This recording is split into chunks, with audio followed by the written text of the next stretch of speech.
Welcome to Cerita Comspace, tempat dimana cerita ketemu vibes, canda tipis jadi healing, dan setiap suara punya makna. Take a seat, plug your earphones, cause the story starts now. Let's talk, let's feel, and let's grow.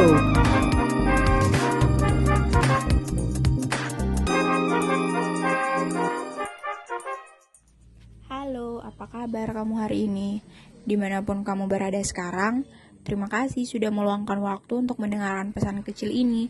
Semoga hatimu sedang baik-baik saja, atau setidaknya masih berusaha untuk baik-baik saja. Hari ini, izinkan aku mengingatkanmu tentang sesuatu yang sering kita lupakan. Sesuatu yang terlihat sepele, tapi sebenarnya sangat besar artinya. Tentang langkah kecil. Seringkali kita terlalu fokus melihat orang lain melompat jauh, melihat mereka berlari cepat, melihat mereka sudah sampai di tujuan. Lalu kita hanya berdiri di tempat, merasa terlambat, merasa kecil, merasa tidak cukup mampu. Padahal, sedikit yang kita sadari bahwa tidak ada orang hebat yang langsung sampai tanpa proses. Mereka juga pernah ragu, mereka juga pernah lambat, bahkan mereka juga pernah ingin menyerah. Tapi mereka memilih untuk tetap melangkah meski kecil. Hari ini, mungkin langkahmu belum besar, mungkin belum dihargai banyak orang, mungkin bahkan belum terlihat hasilnya.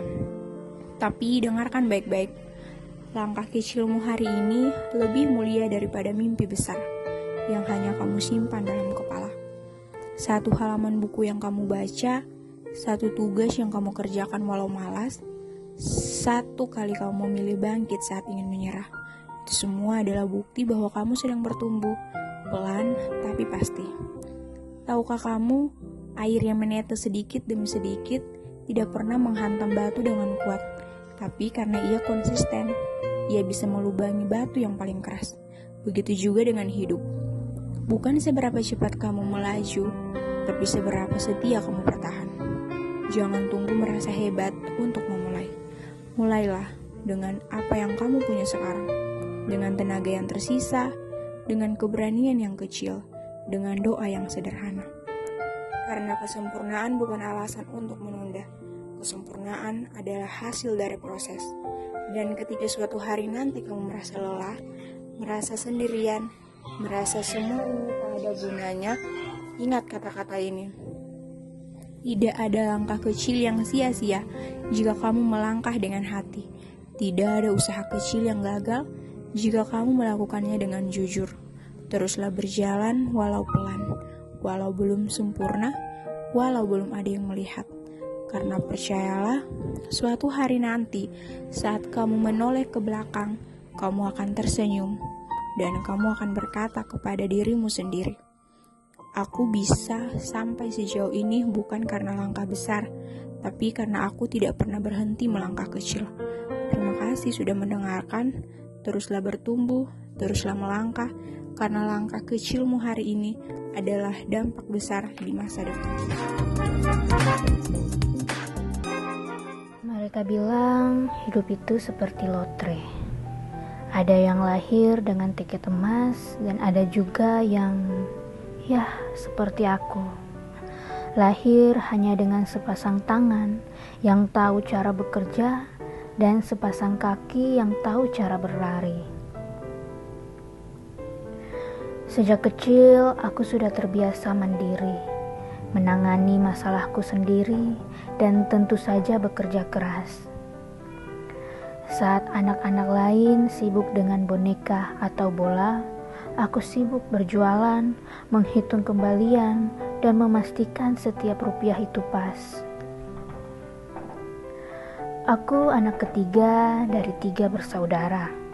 Mungkin Dewi Fortuna memang tidak berpihak padaku, karena aku tumbuh di tengah keluarga yang tak utuh atau broken home. Sejak kecil, melihat dan mendengar percecokan orang tua adalah hal yang lumrah bagiku. Beranjak dewasa, aku pikir kesengsaraan itu akan berakhir. Khayalanku, aku bisa nongkrong, jalan-jalan ke mall, nonton bioskop bersama teman-teman. Namun, Ternyata beranjak dewasa hanyalah sebuah level teratas dalam menghadapi tantangan hidup yang jauh lebih rumit. Aku bekerja di sebuah laundry dari jam 8 pagi sampai jam 3 dini hari. Tanpa ada waktu libur sama sekali. Aku bahkan tidak punya waktu untuk sekedar bermimpi. Mimpiku adalah hari esok. Aku bekerja mati-matian demi ibu, agar bisa membahagiakannya, agar ibu terhindar dari kesengsaraan. Kadang rasanya berat. Ada hari-hari ketika aku ingin berteriak, aku lelah, aku ingin tidur seharian.